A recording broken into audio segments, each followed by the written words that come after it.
আরে আমি কি দেখলাম?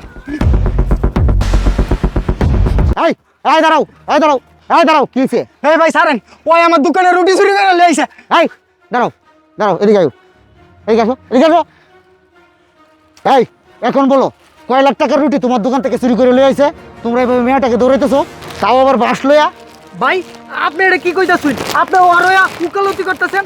আপনি জানেন ওই আমার দোকান থেকে রুটির প্যাকেটটা টান দিয়ে লয়া পড়ছে। আমার এমনি ছোটখাটো ব্যবসা, আমি কয় টাকা লাভ করি, আর আপনি এত কথা কইতাছেন। আপনি রুটির দাম দিয়ে দেন, তাইলে আমি বাস লয়ে যাবো গা। এই থামেন, আপনার রুটির দাম কত? 30 টাকা। এই নেন, এখানে 50 টাকা আছে, নিয়ে যান, যান। বড় লোক হয়ে গেছে। এইভাবে আপনি কয়জনের রুটির দাম দিবেন? এই শুনেন, আপনি ওর দোকান থেকে রুটি চুরি করলেন কেন?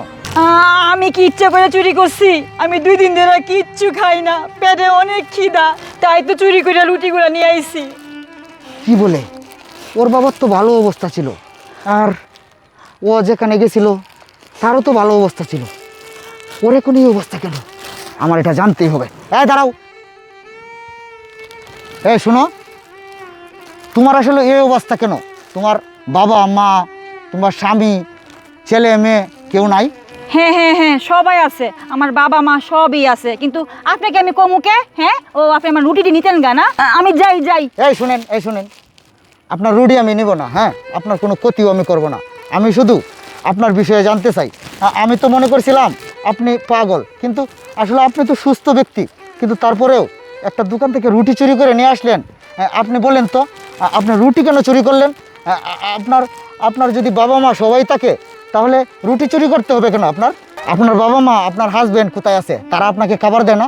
ভাই, আমার বাবা মা ভাই বোন সবাই আছে, কিন্তু বর্তমানে এই পৃথিবীতে আমার বলতে কেউ নাই। ও আচ্ছা, আপনি বলতেছেন আপনার বাবা মা ভাই বোন সবাই আছে, কিন্তু এখন বর্তমানে আপনার পৃথিবীতে কেউ নাই। আচ্ছা, একটু দয়া করে আমাকে একটু কাহিনীটা বলবেন, আপনার কি হয়েছে? ভাই, আপনি যেহেতু এত করে বলতেছেন, তাহলে শুনেন। আমার সংসার ছিল, ঘর ছিল, সবই ছিল, কিন্তু ভাই আমি একটা লুবে পড়ে অনেক বড় একটা অন্যায় করে ফেলেছি। অন্যায় করে ফেলেছেন? আপনি কি এমন অন্যায় করে ফেলেছেন? আপনি বলেন তো। ভাই, কি অন্যায় করে ফেলেছি তাহলে শুনেন।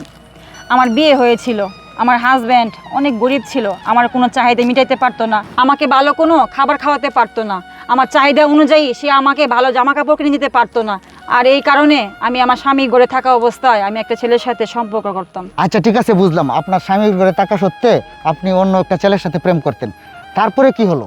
তারপর হঠাৎ একদিন আমার স্বামীর ঘর থেকে ওই ছেলের হাত ধরে পালিয়ে যাই। ও আচ্ছা, আপনি আপনার স্বামীর ঘর থেকে ওই ছেলেটার হাত ধরে পালিয়ে গেছেন, তাহলে নিশ্চয়ই ওই ছেলেটা অনেক বড় লোক ছিল, আপনার স্বামী তো গরিব ছিল, তাই আপনার চাহিদা পূরণ করতে পারে নাই, আপনার ভালো খাবার দিতে পারে নাই, আপনাকে ভালো কাপড় চোপড় দিতে পারে নাই। কিন্তু ওই ছেলে অনেক বড় লোক থাকা অবস্থায় আপনি ওকে নিয়ে পালিয়ে গেছেন, তাহলে আপনার এই অবস্থা কেন এখন? ভাই, কি আর বলবো, আপনি যেহেতু শুনতে চান তাহলে শুনেন।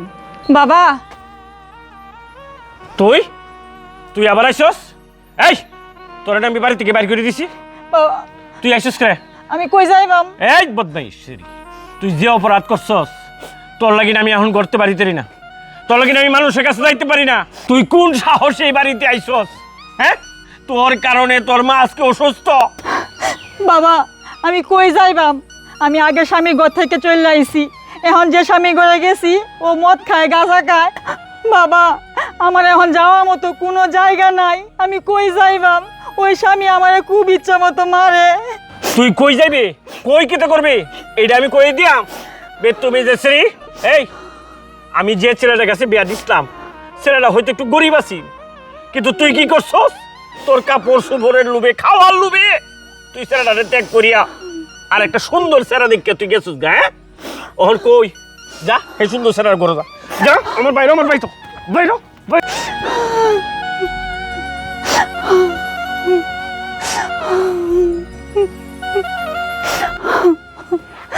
হায় আল্লাহ, আমি যে অন্যায় করছি, আমি কই যাইবাম এখন?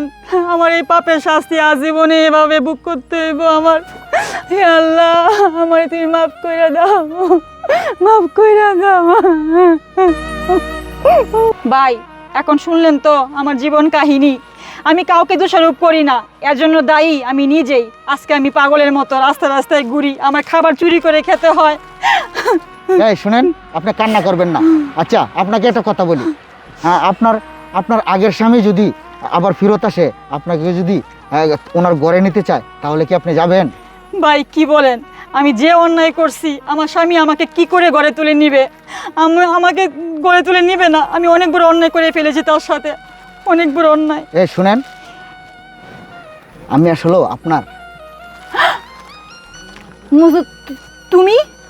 হ্যাঁ, আমি তোমাকে প্রথম থেকে চিনতে পেরেছিলাম, কিন্তু আমি আসলেও অনেক জানার আগ্রহ ছিল তুমি ওই ছেলেটার সাথে গিয়ে কিভাবে সুখে আছো না দুঃখে আছো।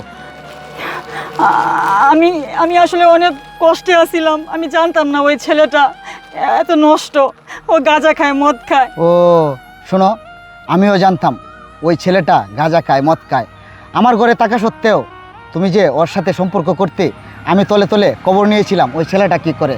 তখন আমি জানতে পেরেছি ওই ছেলেটা অনেক খারাপ, কিন্তু আমার কিছু করার ছিল না।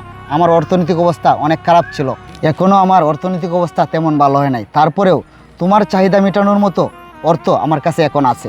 তুমি আমার সংসারে আবার চলো, তোমাকে আমি আগের মতো আবার ভালোবেসে সব কিছু দিয়ে রাখতে চাই। তুমি আর কোনো কথা বলবে না, তুমি আমার গাড়িতে উঠো, আমার বাড়িতে যাবে, তারপরে অন্য কথা হবে। আসো আসো।